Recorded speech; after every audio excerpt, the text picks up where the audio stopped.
Hi everybody, it's Jen Sheffer. Thank you so much for joining me for today's training tutorial on Nearpod. Today we are looking inside a Nearpod lesson from both the teacher and the student perspective, and there are just some features of this new application that I want to showcase to you so that you feel comfortable as you start to use this new instructional tool that is very, very powerful and engaging for students. So we're going to start in the upper left-hand corner. We have the code. I've done a previous tutorial on this.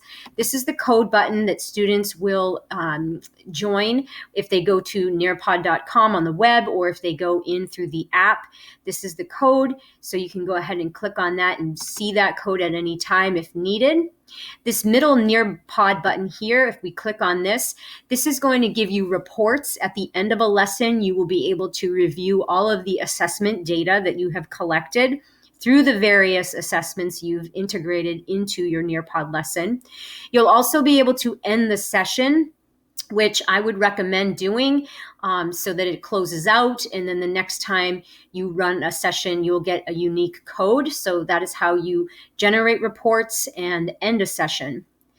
Over here on the right-hand side, you can click on this Add Activity button. You can insert web content from an external website at any time. If you were to click on this, you can enter a website to share with your students, but you can also add an interactive activity. So if you find that during the lesson, maybe at the end, you really want to ask one final open-ended question, you can go ahead and add that in, and students will be able to answer your question, and that will help really drive your instruction for future lessons. So feel free to experiment with that and get that valuable qualitative data from your students as you're using this tool.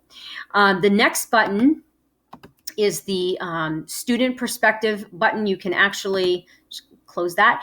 You can actually switch between a student view and a teacher view at any time during the lesson. So prior to sharing the lesson with your students, if you really want to know what are my students experiencing, what are they seeing, feel free to toggle back and forth between those two different views. So again, that you feel comfortable before sharing this with your students.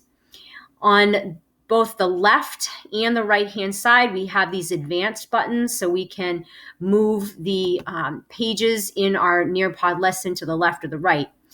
So this is technically the first page, and if we pop down here to the bottom left-hand corner, we'll see that person icon, and we have a 1. So we see here in front of us that we have just one student currently in this session. So this is where you will get the list of all the students who are in your session. So if you're in a Google Meet and you're trying this for the first time, you can click on that icon, that person icon, and you'll be able to verify, are all your students in the session successfully? You can share the join code again or instruct your students, open up the Google Meet chat, you'll see the join code, and you'll want to make sure that all your students are in the correct session before you start the lesson. You can also click on this X right here to remove any student if you needed to do that. The next thing I want to show you is in the middle here, the middle bottom button. If we click on that, this gives us a view of all of the different slides that are in our lesson, and we can jump to them at any point in time. And if we click on that particular slide, we could actually share that slide for whatever reason. Now, from the teacher view, we see the question, which dinosaur do you think is in the 3D image? But here's where that student view may be necessary. So when you click on student view, you're going to be brought over to what the students are going to be seeing, and it's a bit different than what we just saw from the teacher view. So once this loads, we see that the students are going to see the question or the poll question, and we're asking the students to tell us which dinosaur do they think is in that 3D image. So it's not what we saw on our end. And that goes for not only the poll questions, but the Collaborate board, the open-ended questions, the quizzes, the draw, all the slides are going to have a different teacher view than the student view. You can also hide student names. The last thing I want to show you is you can either show or hide student names when sharing an answer with the class. So that's entirely up to you as to whether or not you want to show student names or you want to hide student names.